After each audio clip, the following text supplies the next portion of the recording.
नमस्कार बंधुगण, आज आम सीडीबी पार्ट को आलोचना करने जाऊे। एक नंबर क्वेश्चन हूँ अंतर्निवेशी शिक्षार अर्थ कौन। ऑप्शन नंबर ए रे भिन्नक्षम शिक्षार्थी शिक्षण सुजोग।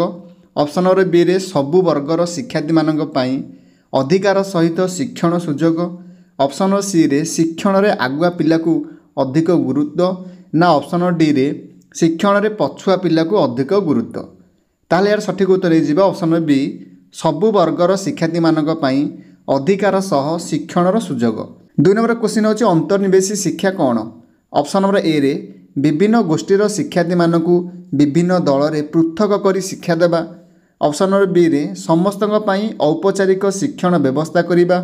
ऑप्शन नंबर सी रे समस्त विषय को अंतर्भुक्त करी शिक्षा देवा ना ऑप्शन नंबर डी रे समस्त गोष्ठीर शिक्षार्थी मानक एकत्र करी सेमानकर आवश्यकता अनुଯାयी शिक्षा देवा। ताले सठिक उत्तर हो ऑप्शन नंबर डी समस्त गोष्ठीर शिक्षार्थी मानक एकत्र करी सेमानकर आवश्यकता अनुଯାयी शिक्षा देवा। तीन नंबर क्वेश्चन होची उक्ति गुड़ी को पढ़ी निम्न रे दिया ठीक उत्तरटी को बाछि लिख। आई रे स्वतंत्र विद्यालय रे उभय साधारण और भिन्नक्षम पिला पढ़ी थांती। डबल आई रे स्वतंत्र विद्यालय रे निर्दिष्ट श्रेणीर भिन्नक्षम पिला पढ़ी थांती। ऑप्शन नंबर ए रे आई ठीक डबल आई भूल। ऑप्शन नंबर बी रे आई भूल डबल आई ठीक। ऑप्शन नंबर सी रे आई एवं डबल आई ठीक। ऑप्शन नंबर डी रे आई एवं डबल आई भूल। ताहले यार सठिक उत्तर हो ऑप्शन नंबर बी आई भूल एवं डबल आई ठीक।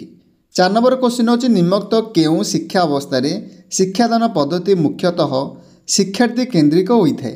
ऑप्शन नंबर ए रे पारंपरिक श्रेणी शिक्षा। ऑप्शन नंबर बी रे समन्वित शिक्षा।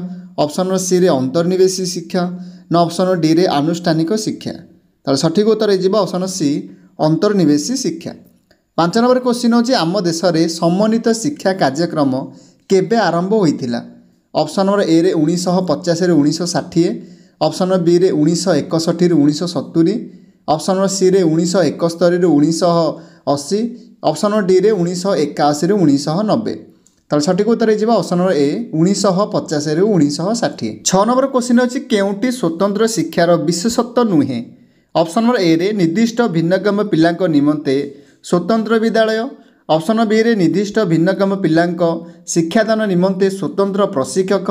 ऑप्शन नंबर सी रे प्रत्येक श्रेणी रे अति कम रे 20 जन शिक्षार्थी रहिबा उचित ना ऑप्शन नंबर डी रे शिक्षार्थी मानक पई धंदामूलक तालीमर व्यवस्था। ताले यार सठिक उत्तर हो ऑप्शन नंबर सी प्रत्येक श्रेणी रे अति कम रे 20 जन शिक्षार्थी रहिबा उचित।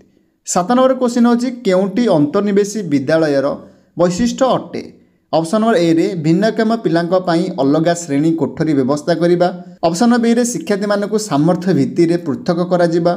ऑप्शन नंबर सी रे शिक्षार्थी मानकर दुर्बलता को अधिक गुरुत्व दिया जाए ना ऑप्शन नंबर डी रे शिक्षण प्रक्रिया रे पितामाता सहभागीदारी होइथांती।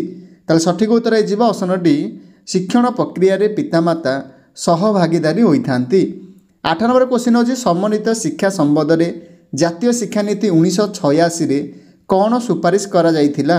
ऑप्शन नंबर ए रे भिन्न भिन्न शिक्षण शैली और आवश्यकता विशिष्ट शिक्षार्थी माने एकत्र शिक्षा ग्रहण करिवे। ऑप्शन नंबर बी रे नियमित श्रेणी शिक्षक शिक्षादान दायित्व नेबे। ऑप्शन नंबर सी रे अल्प एवं मध्यम अक्षमता विशिष्ट पिला माने साधारणतः विद्यालय रे शिक्षा ग्रहण करिवे। ऑप्शन नंबर डी रे भिन्नक्षम शिक्षार्थी मानक पई स्वतंत्र विद्यालय व्यवस्था। ताले सठिक उत्तर हो ऑप्शन नंबर सी अल्प एवं मध्यम अक्षम विशिष्ट पिला माने साधारण विद्यालय रे शिक्षा ग्रहण करिवे। परवर्ती नंबर क्वेश्चन होची शिक्षादान रे व्यक्तिगत तारतम्य दूर करने निमंते शिक्षक कौन करिवे। ऑप्शन नंबर ए रे नमनीय पाठ्यपुस्तक व्यवहार करिवे। ऑप्शन नंबर बी रे मंथर शिक्षार्थी मानक उपरे स्वतंत्र दृष्टि देवे। ऑप्शन नंबर सी रे मंथर शिक्षार्थी मानक निजस्व हार रे शिक्षण निमंते सुविधा और सुजोग देवे ना ऑप्शन नंबर डी रे उपरोक्त समस्त। तार सठिक उत्तर हो ऑप्शन नंबर डी उपरोक्त समस्त। 2 नंबर क्वेश्चन होची अंतर्निवेशी शिक्षार अर्थ कौन।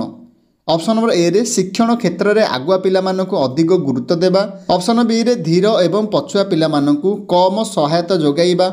ऑप्शन नंबर सी रे प्रत्येक शिक्षार्थी अधिकार सहित शिक्षण प्रक्रिया रे भाग नेबार सुजोग प्रदान करिबा ना ऑप्शन नंबर डी सबु पिला मानकर शिक्षा। ताले सठिक उत्तर हो ऑप्शन सी प्रत्येक शिक्षार्थी अधिकार सह शिक्षण प्रक्रिया रे भाग नेबार सुजोग प्रदान करिबा।